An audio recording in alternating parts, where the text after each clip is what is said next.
근로시간 단축 방식을 놓고 정부 여당과 노동계의 골이 점점 깊어지고 있습니다.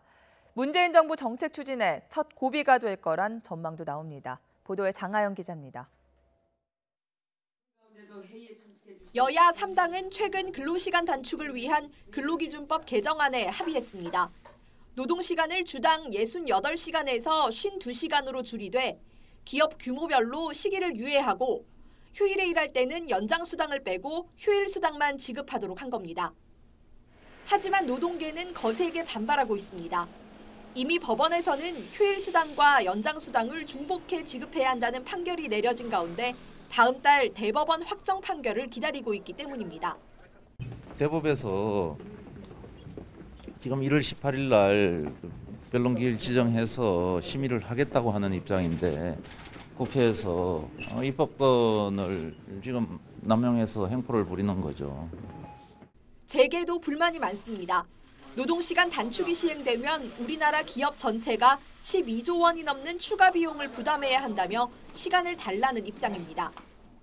근로시간 단축은 중소기업들이 연착륙하는데 절대적으로 시간이 필요합니다. 규모와 형편에 맞게 탄력적 적용이 되어야 합니다.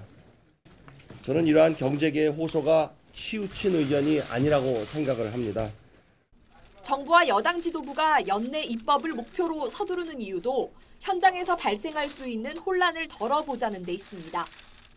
근로시간 단축 문제가 경제계에 어떠한 어려움을 주고 있는지를 잘 알고 있기 때문에 보완적인 그런 방법을 마련해야 된다는 생각을 대부분의 저희 상임위원들이 가지고 있습니다.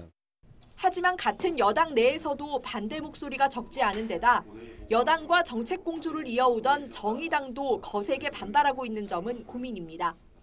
민주당이 노동계를 설득하기 위해 마련한 비공개 간담회에서는 격앙된 분위기 속에 고성이 터져나오기도 했습니다.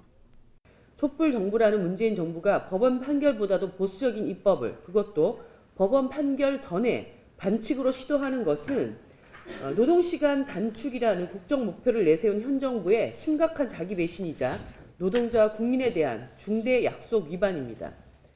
당정청은 최근 회의를 통해 휴일 노동의 중복수당 지급은 안 된다는 합의안을 바탕으로 연내 처리하겠다는 입장을 재확인했습니다. 하지만 노동계를 비롯한 진보 세력의 반발에 부딪힐 수밖에 없어 이번 개정안이 문재인 정부 정책의 첫 시험대라는 전망도 나오고 있습니다. YTN 장하영입니다.